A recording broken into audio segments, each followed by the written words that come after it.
Apakah Anda pernah merasa hubungan pernikahan semakin menantang seiring berjalannya waktu? Atau, apakah Anda penasaran bagaimana doa sederhana bisa menjadi pondasi yang kokoh bagi rumah tangga Anda? Jawabannya, nonton video ini sampai selesai.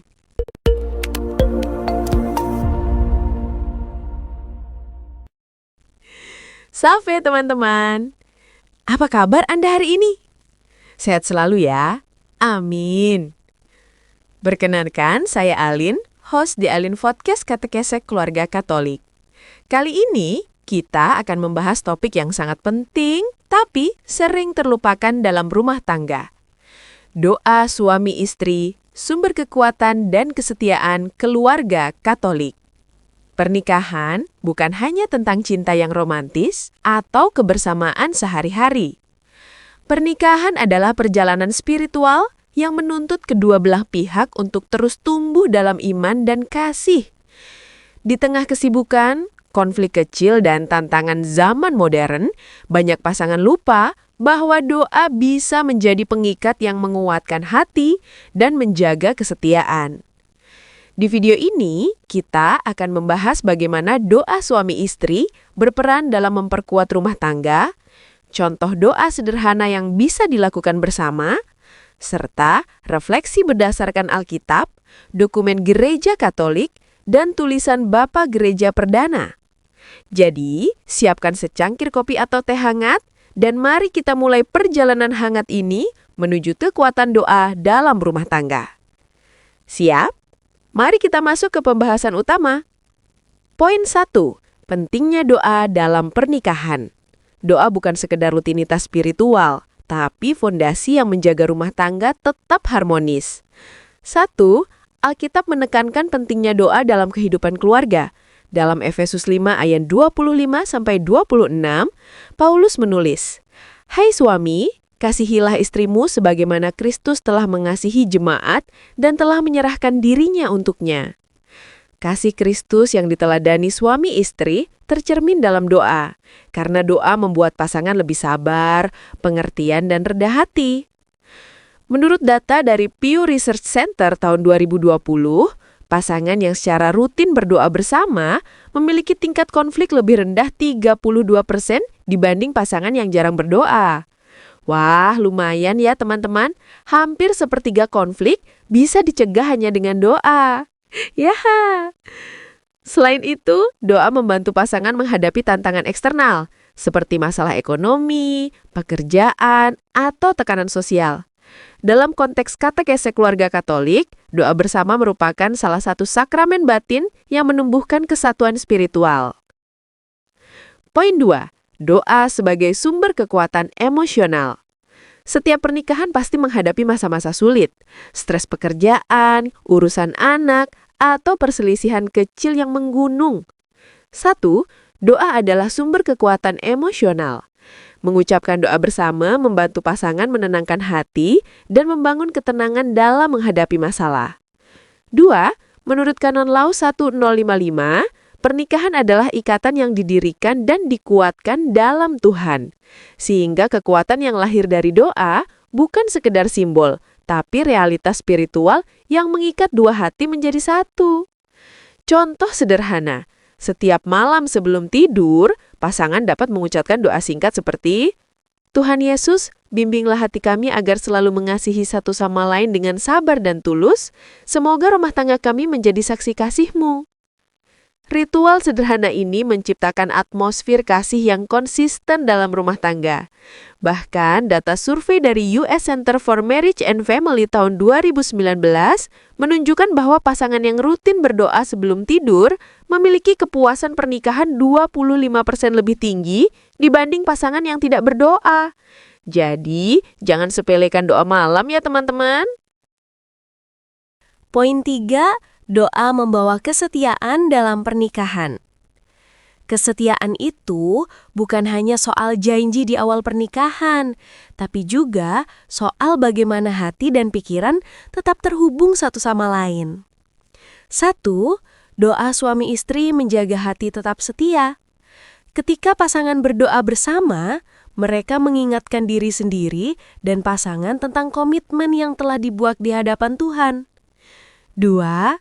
Menurut Catechism of the Catholic Church, Katekismus Gereja Katolik 1642, doa adalah sarana bagi pasangan untuk menghidupkan kasih yang diberikan Kristus kepada gereja dalam hidup mereka sehari-hari. Cerita nyata yuk, seorang pasangan Katolik di Italia, Julia dan Marco, rutin berdoa rosario bersama setiap minggu pagi sejak menikah pada 2010. Mereka mengaku bahwa doa rosario membuat mereka tetap sabar menghadapi tantangan ekonomi dan perbedaan karakter. 13 tahun menikah, mereka tetap harmonis. Ini bukti nyata, teman-teman, bahwa doa memperkuat kesetiaan. Poin 4, contoh doa suami istri yang bisa dilakukan bersama.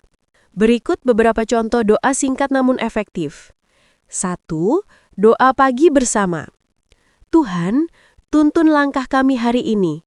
Berikan kami kesabaran, pengertian, dan keberanian untuk menghadapi segala tantangan dengan kasih yang tulus. 2. Doa saat ada konflik. Ya Tuhan, bantulah kami untuk mendengarkan satu sama lain dengan hati terbuka. Jangan biarkan amarah menguasai kami, tetapi biarkan kasih-Mu menuntun kami kembali pada harmoni. 3. Doa malam hari. Terima kasih Tuhan atas hari ini. Kami memohon restu-Mu agar rumah tangga kami selalu damai dan penuh kasih. Jaga hati kami agar tetap setia dan rendah hati. Setiap doa ini bisa dilakukan dalam waktu 5-10 menit, tapi efeknya luar biasa dalam membangun kedekatan spiritual dan emosional. Poin 5, perspektif Bapa Gereja Perdana dan tradisi gereja. Bapa Gereja Perdana, seperti Santo Agustinus, menekankan bahwa doa dalam rumah tangga adalah sarana utama pertumbuhan rohani. Ia menulis dalam De Bono Conjugali, rumah tangga yang berdoa bersama tidak akan mudah tercerai-berai oleh godaan dunia, karena doa adalah tameng yang menumbuhkan kasih yang kudus. Selain itu, dokumen pastoral Familiaris Consortio 1981 oleh Paus Yohanes Paulus II menegaskan bahwa doa bersama pasangan adalah bagian dari misi keluarga Katolik untuk menjadi saksi kasih Kristus di dunia. Jadi, bukan sekedar kebiasaan, tapi kewajiban rohani yang memberi dampak nyata. Poin 6, doa sebagai pendidikan iman anak. Ketika suami istri rutin berdoa, anak-anak secara otomatis belajar bahwa iman adalah bagian dari kehidupan sehari-hari. Penelitian dari Journal of Family Psychology 2018 menunjukkan bahwa anak-anak yang melihat orang tua mereka berdoa secara rutin memiliki 40% kemungkinan lebih tinggi untuk mengembangkan praktik spiritual yang positif. Dalam katekese keluarga Katolik, hal ini disebut katekese domestik, di mana rumah tangga menjadi sekolah iman pertama bagi anak-anak. Contohnya, ketika anak melihat kedua orang tuanya berdoa sebelum makan atau sebelum tidur, mereka belajar untuk menghargai hubungan dengan Tuhan, menumbuhkan rasa syukur, dan menghargai satu sama lain. Poin 7, tantangan dan solusi dalam doa bersama. Tidak semua pasangan bisa langsung nyaman berdoa bersama. Ada beberapa tantangan. Yang pertama, perbedaan kebiasaan spiritual. Misalnya, salah satu pasangan lebih rajin berdoa daripada yang lain. Solusinya, mulai dari doa singkat bersama, misalnya doa 5 menit sebelum tidur. Yang kedua, kesibukan dan waktu terbatas. Solusinya, buat jadwal doa yang konsisten, misalnya setiap Sabtu pagi atau malam sebelum tidur. Yang ketiga, kurang fokus atau rasa canggung. Solusinya gimana? Gunakan doa tertulis atau panduan doa keluarga dari Katekismus Gereja Katolik atau buku doa Katolik untuk pasangan. Tips tambahan ya, jangan takut tertawa atau bercanda sebentar selama doa. Ini justru membuat suasana lebih hangat dan tidak kaku. Poin 8, menguatkan doa dengan sakramen Katolik. Doa suami istri juga bisa diperkuat melalui sakramen Katolik. Yang pertama, Ekaristi, menghadiri misa bersama meningkatkan kesatuan spiritual.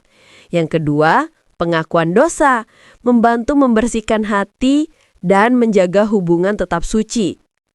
Yang ketiga, perkawinan sakramental, mengingatkan pasangan tentang janji suci mereka di hadapan Tuhan. Menggabungkan doa harian dengan sakramen membuat rumah tangga tidak hanya harmoni secara emosional, tapi juga kokoh secara rohani. Penutup, jadi teman-teman, dari uraian panjang ini, kita bisa menyimpulkan bahwa 1. Doa suami istri adalah fondasi rumah tangga. 2. Doa memberikan kekuatan emosional, kesetiaan, dan keharmonisan. 3. Doa adalah pendidikan iman bagi anak-anak dan sarana katekese domestik. 4. Doa bersama menguatkan pernikahan dalam menghadapi tantangan modern. Kalau kalian ingin rumah tangga yang hangat, setia, dan penuh kasih, mulai sekarang luangkan waktu untuk berdoa bersama. Ingat, jangan remehkan kekuatan doa 5 menit pun. Bisa jadi itu yang menjaga rumah tangga kalian tetap utuh. Kalau kalian suka video ini, jangan lupa untuk like, comment, share, dan subscribe channel ini supaya kita bisa terus membahas topik hangat seputar katekese keluarga Katolik. Sampai jumpa di video berikutnya. Bye-bye!